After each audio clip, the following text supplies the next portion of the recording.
След като поутихнаха временно страстите около наказанията на Никола Цолов, да анализираме битката във Формула 1 и да си отговорим на въпроса: превръща ли се Люис Хамилтън в претендент за титлата?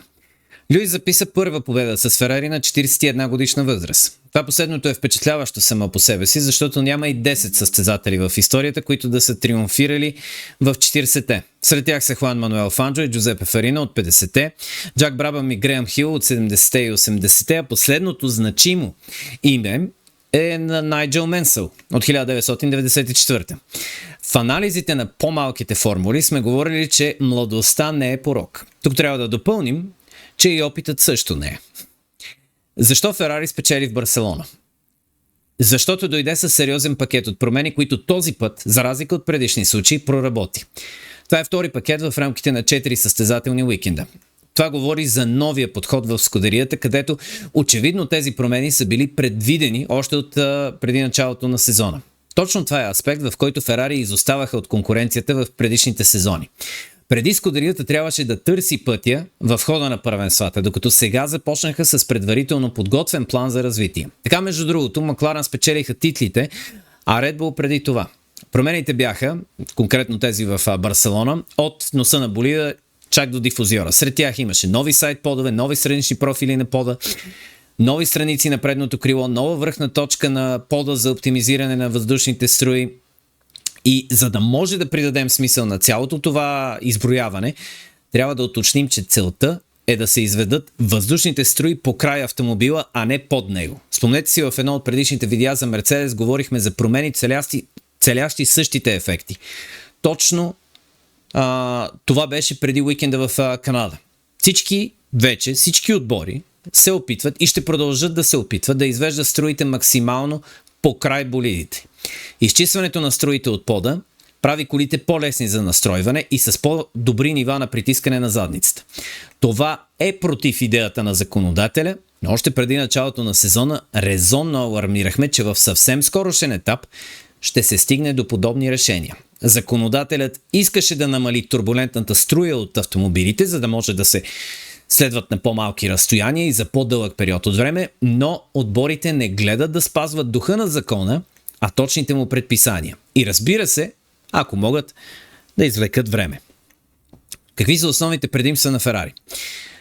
Това е най-бързата кола в бавните завои още от преди тези промени. С тези промени предимството стана още по-голямо. Въпросът е, че се подобри скоростта им вътре в завоите, а това отговаря великолепно на стила на пилотиране на Хамилтън. Ако станете член на канала на ниво Race Control, веднага ще получите достъп до последното ни ексклузивно видео, в което обясняваме в детайли защо това Ферари пасва на Хамилтън и как се стигна до това презареждане от Люис, както и какво означава новия договор на Леклер и ще стане ли шампион в червено. Така подкрепете нашия канал, за което ще сме ви особено благодарни. И в знак на признателност публикувахме и второ видео с анализ на кои са основните съперници на Никола Цолов в Формула 2 и на кого следва да обръщаме внимание до края на първенството. Връщайки се на данните от Барселона, открихме много интересни процеси при задълбочения анализ на телеметрията след това Гран-при. Това, знаете, го правим винаги за вас. Хамилтън и Леклер са с по-високи скорости на влизане в завоите в сравнение с Мерцедес. Имаше само един завой в обиколката, в който сцеплението на Мерцедес им позволява да преминават с по-висока скорост. Това обаче се дължи на все още по-добрите им нива на механично сцепление в бързите криви, а не задължително на задвижващата система. На излизане от завоите Ферари също имаха предимство пред Мерцедес, но пък това от своя страна се дължи на по-доброто механично сцепление в бавните. Така че много интересна бленда не само от писта до писта, ами и от завой до завой. Ако ви харесва това видео, разбира се, натиснете лайка сега, за да сме с по-висока топ скорост от алгоритъма на YouTube и задължително не пропускайте шанса да коментирате под видеото как вие видяхте и как вие анализирате победата на Люис в Барселона. Благодарим. Защо Ферари спечелиха в Барселона? Пистата беше загрята на 50 градуса почти през целия уикенд и това усложни работата на стратезите. Разликите бяха малки и предварителните симулации също не даваха отчетлив отговор на въпроса колко пъти трябваше да се спира в бокса. 3 преминавания не бяха вън от уравнението, защото Пирели предоставиха гуми с една стъпка по-меки от миналогодишните, което от своя страна увеличи нивата на термална деградация. С напредването на уикенда се отлагаше все повече и повече каучук и това е нещо, което направи впечатление на всички още във Формула 3 и във Формула 2, което пък от своя страна засилваше стратегията към два бокса. В тези моменти на дилеми, винаги решението го дават самите пилоти. Както във Формула 2 Рафа Камара направи невероятна първа серия от турове, която хвана всички неподготвени и реално му донесе крайния успех, така и Хамилтън улесни екипа си с постоянството, което демонстрираше още в началото на дистанцията. Все пак обаче, нищо не беше ясно в началото. Да стигаме до нещо, което може би е трудно да се повярва и от най-заклетите фенове на скудерията. Но стратегически мастер-клас на Ферари. Защо? Хамилтън тръгна с софт, а Мерцедес с медиум.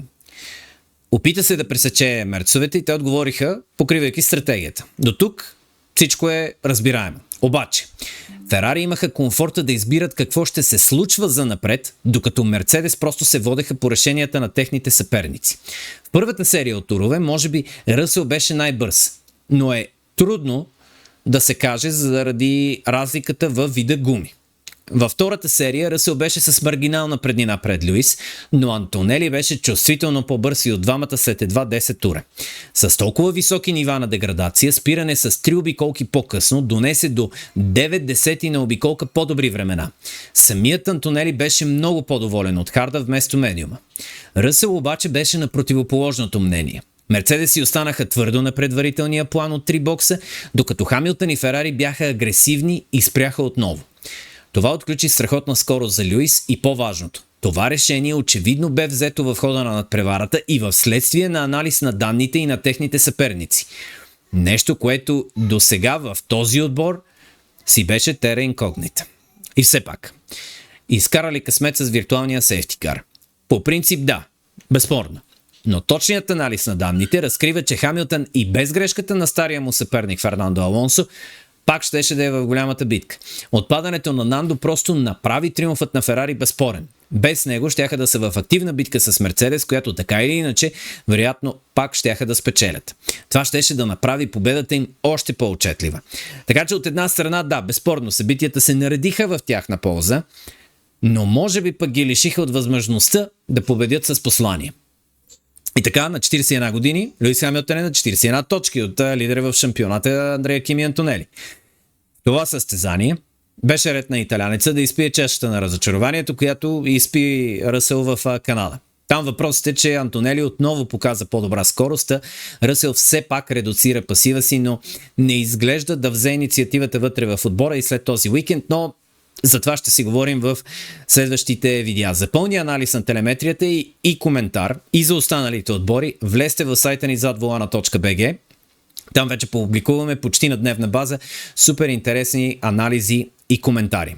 В Австрия ще коментират Иван и Момчил, а 16 години по-късно ще имам огромния късмет и привилегия отново да отразявам любимия ни спорт на живо. Станете членове на канала на Ниво Race Control за допълнително съдържание и за да ни подкрепите. Благодарим ви и до скоро.